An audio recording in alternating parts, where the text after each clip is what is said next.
Hotep. Apprendre son histoire est un acte de résistance. Je sais ce que vous vous dites. Gabriel va se moquer de la religion. Non. On va faire une analyse profonde pour une fois. Les rires, la photo. Vous l'avez bien regardé? On va l'expliquer. C'est une église en Afrique. Je ne sais pas où, ça peut être au Congo ou ailleurs. Je dis le Congo parce qu'il y en a beaucoup là-bas. Il y en a aussi au Bénin, au Togo, etc., au Cameroun. Peu importe. Il faut comprendre une chose. Puisqu'apprendre son histoire est un acte de résistance, si on ne la connaît pas, on ne peut pas résister à l'assaut d'un pasteur comme celui qui, entre guillemets, chevauche ses fidèles. J'ai vu d'autres vidéos, je ne sais pas si vous les avez vues.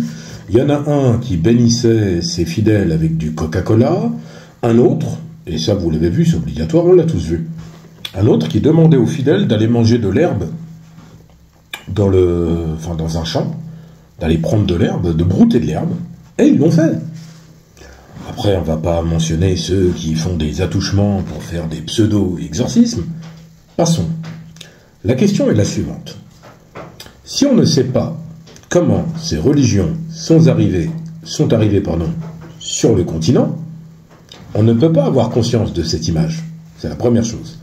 La deuxième chose, si on ne sait pas l'origine, les conditions de rédaction, l'authenticité du livre qui est utilisé chaque dimanche pour chanter, on peut se retrouver dans ces situations, et surtout quand on a une méconnaissance globale, parce que malheureusement, on manque d'instruction, on a une vie malheureuse et modeste, et qu'on se dit, ce pasteur est un moyen de peut-être nous donner une meilleure place pour une vie future. On en arrive à ces situations.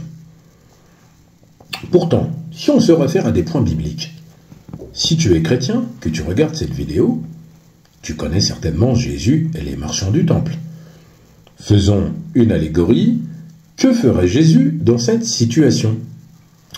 Petit a, il lapiderait le pasteur et les fidèles de l'Église. Petit b, il frapperait le pasteur à coups de bâton.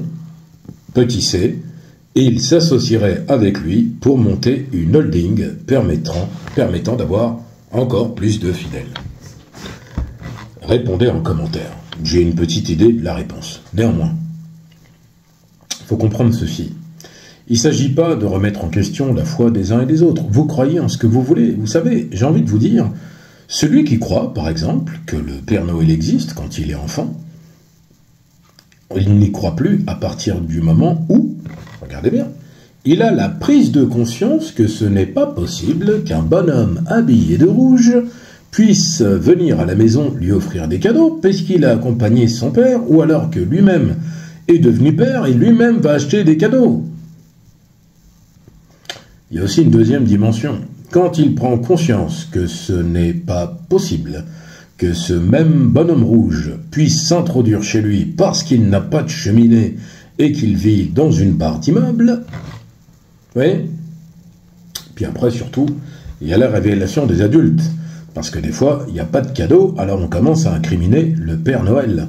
Et là, il y en a un, c'est le grand frère, c'est le tonton, c'est le papa, peu importe, qui dit « le Père Noël n'existe pas ».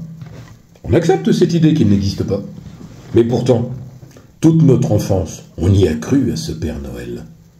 Ben vous voyez, finalement, cette image, c'est un peu ça. On croit au Père Noël, même quand on est adulte, hein, peu importe l'âge. Et quand quelqu'un vient vous dire qu'il n'existe pas, on ne l'écoute pas, on ne se demande pas pourquoi il n'y a pas de cheminée et comment il fait pour venir, et on ne s'interroge pas sur les cadeaux. Il y en a qui donnent de l'argent. Ben, j'ai vu ces églises de mes yeux mettre de l'argent dans les paniers. Je veux dire, l'argent, d'accord, c'est pas simple. Même si c'est que 1000 francs CFA, pour ceux qui connaissent le franc CFA, 500 francs. Mais c'est des courses pour ta famille. Hein. Donc en fait, à qui tu les donnes? C'est ça le problème. Parce que si tu les donnes à Dieu, il n'a pas besoin d'argent. Si tu les donnes à Jésus, il n'a pas besoin d'argent non plus. Donc, à qui tu les donnes? Quand tu te mets à quatre pattes parce que ton pasteur t'a dit de le faire, tu obéis à qui? À Dieu. Dieu, il a besoin que tu te mettes à quatre pattes par terre et que le pasteur te monte dessus? Non. Jésus? Non plus. Alors qui? Tu vois? Il suffit simplement de se poser des questions, pas besoin de faire de théologie. C'est pas la peine d'aller me chercher des versets, Matthieu, etc., Marc, puisque tu ne sais même pas qui sont ces gens qui en plus ne s'appellent même pas comme ça. C'est même pas leur vrai nom. Pierre, tu es la pierre sur laquelle je bâtirai ton église. Il s'est jamais appelé Pierre. Il s'appelle Raïfa. Alors regarde, Raïfa, tu es la pierre sur laquelle... Ça marche moins bien, hein.